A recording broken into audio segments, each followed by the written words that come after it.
शिक्षा एक ऐसी चीज है जिसको ना चोर चोरी कर सकता है, भाई भाग कर सकता है, ना ही आग जला सकता है, ना ही जल पीला कर सकता है। उसी प्रकार शिक्षा उनके पास थी। वो जब प्रधानमंत्री थे तो उनका बेटा अनिल एक दिन उनका कार लेके चला गया था और उसने बहुत ज्यादा पेट्रोल खर्च कर दिया था। उन्होंने जिस दिन उनकी तनख्वाह आई तो उन्होंने अपने तनख्वाह से पेट्रोल का सारा पैसा काट दिया। उन्होंने बोला कि हमें कोई भी अधिकार नहीं है, मैं प्रधानमंत्री हूँ और मैं केवल ऑफिस काम के लिए अपने कार को इस्तेमाल करूंगी। हमें कोई भी अधिकार नहीं है कि पारिवारिक कार्यों में इससे खर्च कर सकूं। एक दिन उनकी बच्चों की रिजल्ट आने वाली थी स्कूल से और उन्होंने गया घंटों लाइन में खड़े होकर रिजल्ट लाया और सबने बोला कि आप तो प्रधानमंत्री हैं, आप अगर जाके बोल देते तो आपको वैसे ही बच्चों की रिजल्ट या मार्कशीट मिल जाती। तब उन्होंने बोला कि मैं प्रधानमंत्री हूँ अपने ऑफिस पर, लेकिन यहाँ बाहर आने पर ही मैं अपने बच्चों का बाप हूँ और बच्चों के बाप होने के नाते उनके लिए जो भी बोझ सहना पड़ेगा मैं सहूंगा। उन्होंने हमारे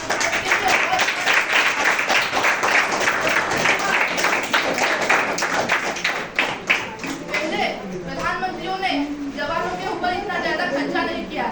उन्होंने वो ही पहले प्रधानमंत्री थे जिन्होंने जवानों के ऊपर बहुत ज्यादा खर्चा शुरू कर दिया और बोला कि हमें गोला बारूद बनाना है, हमें सब कुछ बनाना है। और उसके बाद 1965 में पाकिस्तान आकर भारत में आक्रमण किया और बोला कि मैं सुबह की चाय लाहौर में पीऊंगी और रात का खाना दिल्ली में खाऊंगी। लाहौर की तब के प्रधानमंत्री ने बोला था। और उसके बाद जब वो आए तो 12 दिन में, केवल 12 दिन में पाकिस्तान का 80% मतलब 80% गोला बारूद खर्चा हो गया, लेकिन भारत नहीं हार सका। उसके बाद पाकिस्तान चला गया अमेरिका के पास हाथ जोड़ने के लिए कि भारत को बोलिए कि वो हमको छोड़ देगा। तब भारत के प्रधानमंत्री थे लाल बहादुर शास्त्री जी। उन्होंने बोला कि हमारा कोई कसूर नहीं है, अगर कोई हमारे ऊपर आक्रमण करेगा तो सुबह का सूर्य उदय नहीं देख पाएगा।